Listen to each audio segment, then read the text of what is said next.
அனைவருக்கும் இனிய காலை வணக்கங்கள். இன்றைய நாள் இனிய நாளாக இருக்க சித்தர்கள் ஆசிகள். ஓம் நந்தி சித்தர், திண்டுக்கல் மாவட்டம் கன்னிவாடி என்று பெருமிதத்தோடு மணிகண்ட பிரபு 611 அனைத்து அன்பு உள்ளங்களுக்கும் எங்களுடைய காலை வணக்கத்தை தெரிவித்துக் கொள்கிறோம். இன்றைய நேரம் ஸ்டோரி என்னவென்று கேட்டால், இந்திய நாட்டிலே தமிழ்நாட்டிலே சொக்க வைக்கும் மீனாட்சி, சொக்க வைக்கும் சொக்கர் என்று சொல்லுவோம். அழகா கல்லழகா என்று சொல்லி தூங்கா நகரம் என்று கோயில் நகரமாக விளங்கும் மதுரை மாநகரிலே நேற்றைய தினம் மீனாட்சி திருக்கல்யாணம் என்று சொல்வார்கள்.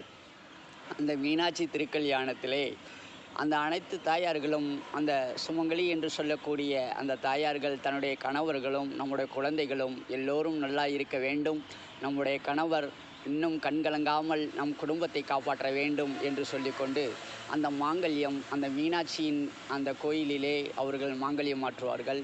இன்னும் வீடுகள் இல்லத்திலேயும் இது பண்ணுவார்கள். இதைவிட இன்னொரு சிறப்பு என்னவென்று கேட்டால், மதுரையில் கட்டும் ஒரு பெண் வெளிநாட்டிலே இருந்தால் கூட அந்த மீனாட்சி தாய் அந்த ரூபத்திலே அங்கே அவர்கள் மாங்கல்யம் மாற்றுவார்கள். அந்த அளவிற்கு அந்த ஊரின் பெருமை சிறப்பு.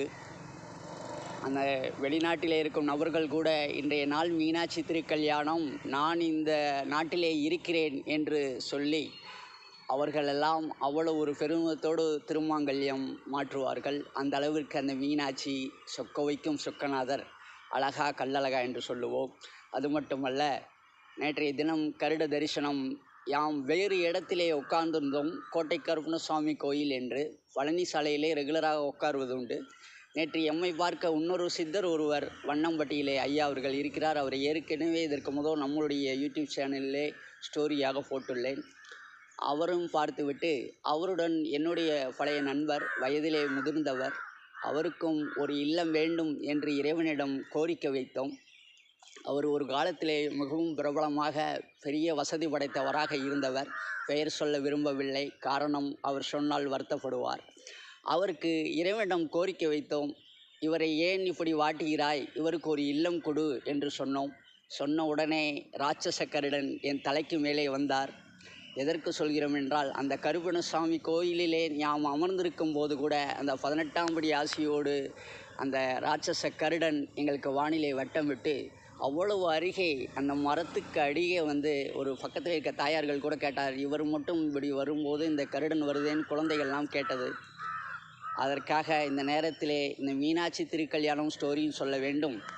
தண்ணீர் தண்ணீர் என்று என்னுடைய டேக்லே நான் இன்றைக்கி வச்சிருக்கிறேன். இதனுடைய காரணம் என்னவென்று கேட்டால், அடுத்தவர்கள் கேட்டார்கள், என்ன தலகலா சாமி வச்சிருக்கார் என்று கேட்டார்கள். காரணம் அதல்ல, இறைவனிடம் நாங்கள் கோரிக்கை வைத்துள்ளோம்.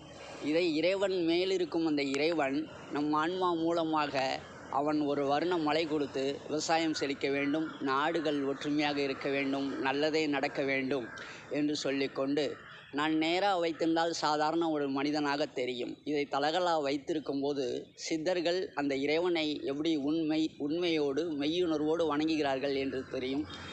நேற்றைய தினம் மீனாட்சி திருக்கல்யாணம் அனைவருக்கும் இன்பம் பெற்று வாழ வேண்டும், எல்லோரும் நல்லா இருக்க வேண்டும்.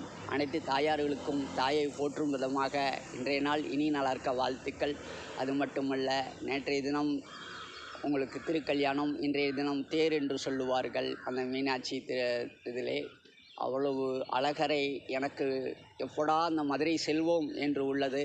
ஆகையாலே ரொம்ப ஒரு ஆனந்தமான காட்சி, நல்லதே நடக்க வேண்டும். இன்றைய நாள் இனிய நாளாக இருக்க வாழ்த்துக்கள்.